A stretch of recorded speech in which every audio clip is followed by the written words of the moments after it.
Where do witches live, and other witch facts. When we think about where witches live, what comes to mind? We don't imagine them in a cave or wandering the night, a cabin far in the woods. Maybe, if you're as curious as I was before doing my research, this is the perfect article for you. So, where do witches live? The short answer is everywhere. Witches don't require any specific place to dwell. Witches are most well known for their ability to create magic. This magic usually involves hexes and various potions made out of natural materials. Due to this, witches tend to live closer to nature and in some cases, really deep into the woods. Besides that, there are a few qualities that witches look for when choosing a home. What witches look for in a home: witches aren't sensitive to light, so they don't need to find dark places like many supernatural beings.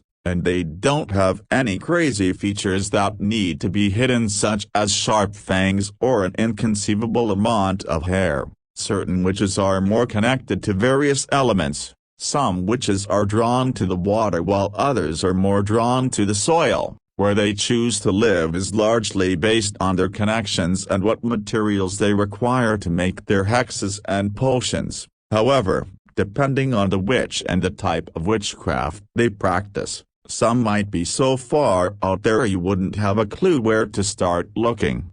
Witches will most likely be living in some sort of earth-made structure, if not a regular home. A lot of witches don't have regular jobs and simply practice their witchcraft and live off the land. Many of them build homes out of clay and straw mixtures, bricks, and in some cases, logs. Basically, whatever is cheap or readily available, they use. Witches are far from boring, and while they might not be scary, their origins, abilities, and place and history are enough to keep you up at night. Where witches originate from: witches are known all around the world and are mentioned in every single religion. Many believe that witches and the belief of witchcraft originated somewhere in Europe. The earliest documentation of the practice of witchcraft is around the Middle Ages. Witchcraft, however, is definitely not limited to Europe. Witchcraft has been practiced and discussed in Africa,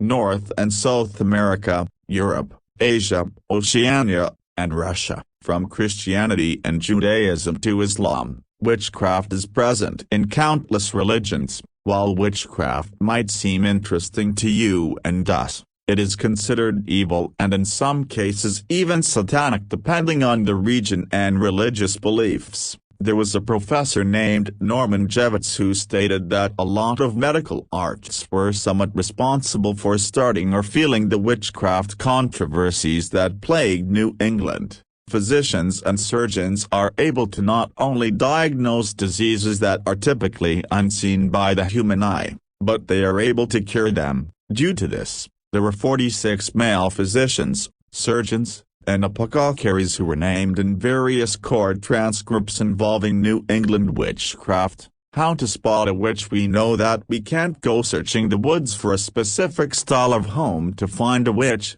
so how do we find them? History claims that you can find a witch based on their moles, birthmarks, scars, and other imperfections that are marked by the devil. In earlier times, witches were believed to be evil no matter what. Therefore, most people associated them with the devil and believed that a witch would be marked by the devil. They believed that if you used a blade you could cut the mark, a witch wouldn't bleed. During the Salem witch trials, they used this method to try to identify the witches. However, it was mostly for show. They used retractable blades so that when they pricked the scars, moles, and birthmarks, nothing actually happened. One of the most fascinating ways to spot a witch is to count how many pets they have in their home, along with how they interact with them. Witches can speak to animals and summon them as helpers in their home. Types of witchcraft: spell casting. The first thing you think of when you imagine the abilities and practices of a witch is spell casting. Fortunately, modern media was not all that far from the truth when they started representing witches in the media. Using a specific set of words followed by a ritual action could often cause a magical response or action that is pushed onto an object or a human. Additionally, the combination of certain magical herbs to make potions is another common way that witches cast spells. It's possible that most of these spells are harmless fun, but sometimes they can cause a lot of trouble. Necromancy is certainly not as common as spell casting. However, it is an important aspect of witchcraft. This is by far one of the largest reasons that witchcraft is frowned upon by most religions. Bringing back a person from the dead or simply conjuring a spirit from the dead is considered taboo in almost every single religion that exists. Conjuring the dead is a very common characteristic among witches,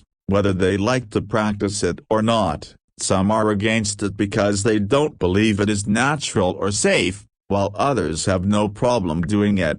Demonology is the most common term referenced when speaking about witchcraft in religious circles. Whether it is Islam or Christianity, demonology and sorcery and witchcraft go hand in hand. There are certainly some evil witches out there who dabble in black magic and attempt to bring back the dead. However, it isn't all that common, no matter where in the world you look. Unfortunately, these associations don't just end with pointing fingers and name-calling. In Europe, specifically in the medieval and early modern times, the people were becoming more and more afraid of witchcraft. This led to full-scale witch hunts where large groups of people would hunt down witches, imprison, torture, and banish them. In some cases, they were imprisoned for years and sometimes killed. White witches became more common during the early modern period. This is when witches and witchcraft were seen as less evil. This was around the time that shamanism became popular and people started using the word a wizard,